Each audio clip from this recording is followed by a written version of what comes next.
What's going on, guys? Reisshub back again with another video. In this video, I'm going to be covering everything I've learned from the FNCS Invitational.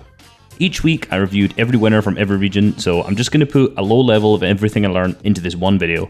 I'm going to put this in chronological order, so starting from early game, then going mid game, then end game stuff. So basically, this is going to be a whole bunch of tips and tricks just put into one video. If you want any further information on any of the topics I talk about, put a comment down below, let me know, and I'll make a future video on it.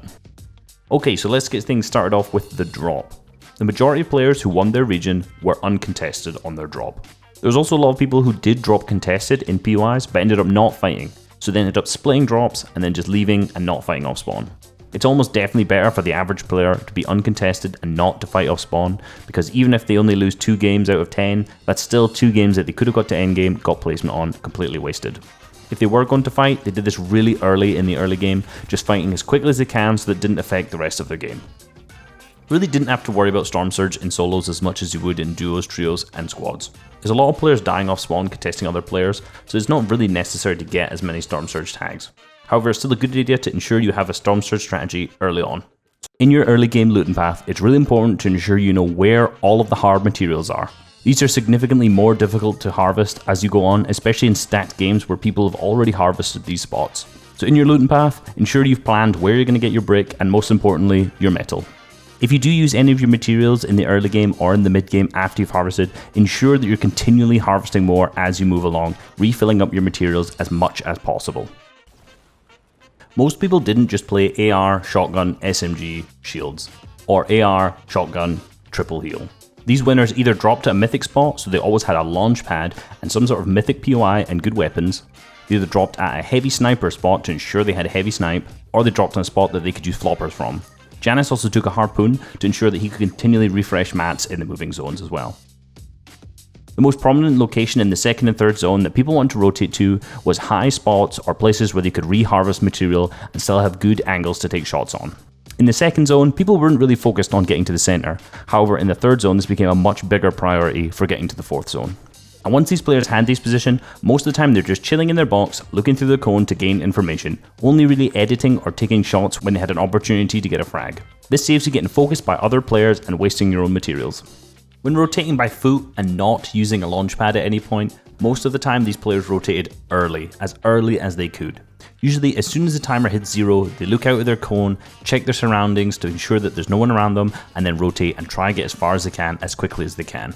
Rotating early will ensure that you get the best position possible and will be held by the least amount of people doing so. Every game and every rotate is different, so obviously early is good, but you really just need to ensure that you're picking the right time to rotate, that you're not going to get sprayed by the most people, and most of the time that's going to be earlier than it is later. In the second to third zone, a lot of players also focused on rotating in the dead side to ensure they had the easiest rotate possible. I have a full video up on this already, so check that out if you want to know more about dead side rotates.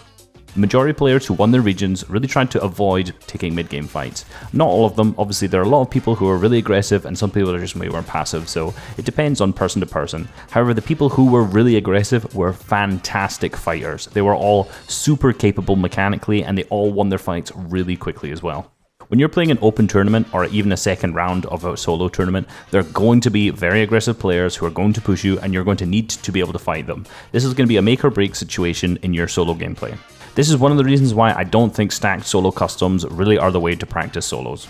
Benchy Fishy and Unknown both put a huge emphasis onto playing solo arena for practice, and they both said this multiple times. If you want to improve your fights in tournaments, which you really should be doing for solos, you need to be playing a lot of arena solos and taking a lot of fights. Creative is obviously great as well, realistic 1v1s I really like. However, you need to make sure you're used to the tournament ping, so just ensure you're playing a lot of arena and fighting here too. When players did take fights in the mid game, they were looking to ensure that they had the advantage before pushing. A lot of the times they would just go up and spray with the AR, and if they hit, they pushed, if they didn't, they just backed off and disengaged. This strategy is a great way to get an advantage over your opponent and ensure your fights are so much easier as you'll put them on the back foot.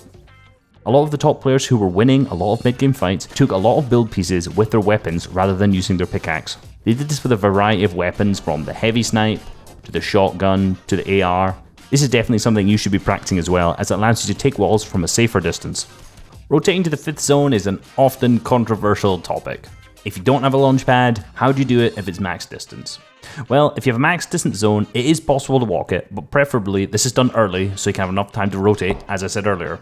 However, if you're using a launch pad here, or reusing one, it's best to do this as the zone is about to shrink, as this is when the most people will be rotating, therefore the least chance you will get shot out of the sky.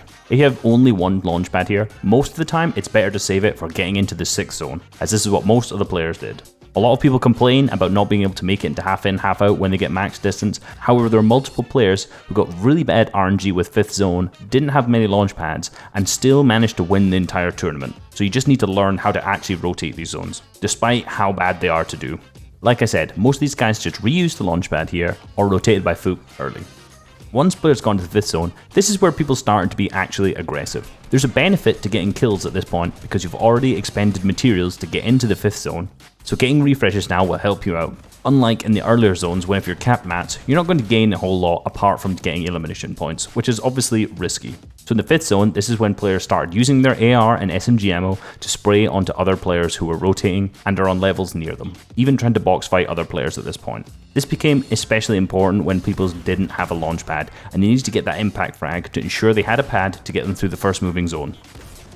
If they didn't have a pad going into first moving, 99% of the time they looked out to try and reuse another one and did so successfully. Walking at 6th zone is such a waste of your materials and it's so congested, so it's really difficult to reuse other players' builds. Some people even built a little bit further into zone so they could sit in their cone and look backwards, as this made it easier to find a pad to reuse. Again, I'll repeat, the majority of players who did have a launch pad used it here on first moving, not earlier and not later. The majority of time when people padded, they did so with a short pad. By getting up to a higher layer, it makes it much easier to short pad a further distance and keep safer at the same time. The most common way to do this was the floor, ramp, launch pad method. To increase their chance at surviving, players continued to get ahead of the moving zones and shooting back to get eliminations this way. Once players were low on materials, that's when they ended up at the back of the zone, reusing old builds. Being at the front of the zone enables you to look back and get more eliminations, and at the same time keeps you away from the majority of the players, giving you a cleaner path to rotate. When zone goes back, you can use old builds very effectively from the front of zone, however. Volks in OCE, for example, did this really effectively and used very little materials to get his way through the moving zones. If you're going to do this, you need to make sure you are not right at the back of zone, as breaking through builds takes time and it's very easy to get stuck in the zone with a bunch of other players and get eliminated that way. If you do this effectively, you can save so many materials and get a really free rotate. It should be no surprise to anyone that the majority of the eliminations that the winning players got were in the endgame when the zones were moving. Because in solos you can't just tarp your way all the way through the moving zones without a refresh, being able to get eliminations in the endgame is extremely important. This is why we saw players with high levels of box fighting skills continually able to get good refreshes in the endgame and therefore get great consistent placement as well. However, if they didn't manage to get any of these refreshes, a lot of players were very good at using all of their materials to ensure they got maximum placement before making the almost necessary 50-50 play to get more materials. The worst thing you can do in solos is die and still have materials in your inventory. Obviously, endgame mechanics are very important. However, they're probably much more simple than the majority of people think. Tunneling, going up layers, protecting yourself, and box fighting is really all you need to be able to do in the endgame. There's nothing flashy, there's nothing complicated about it. The most important thing about mechanics in the endgame is that they are precise. In solos, wasting materials is one of the biggest issues that you can have. And having sloppy mechanics is an easy way to waste a good few builds every time you're trying to do one thing. Ensure that you're putting enough practice into consistently using a low amount of materials while rotating, and you'll go much further in your endgames. Most victory royales came from height being taken after the 7th zone. In particular, it seemed to be when the 8th zone was closing. This is when most people took height and actually won the game. If players did get height before this point, they often tarped on a single layer of builds, not to waste mats, to ensure that they didn't overcommit to height. When they did get contested there, they just simply dropped down and continued tunneling below. The players who focus much more on consistent placement and not getting a high amount of eliminations often didn't focus on taking height that much. Their height takes were much more opportunistic if they were already on a good layer and they simply could just take it from there with minimal commitment to it. There were a lot of players who got really consistent top 5 placement just by ensuring they were on a good layer, rotating ahead of zone and getting impact frags when it was the right time. The Grappler was, in all honesty, probably one of the most frustrating elements of the game for me as someone who was trying to VOD review.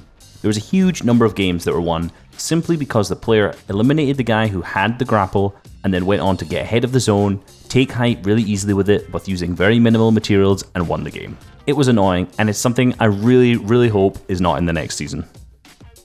Hope you guys enjoyed the video. Please like if you haven't already, and subscribe if you aren't. You can use my code Reisshub in the item shop for Season 3 Battle Pass. That'd be great. And I hope to catch you guys next time in Season 3. Hope it's fun. Who knows? Catch you later.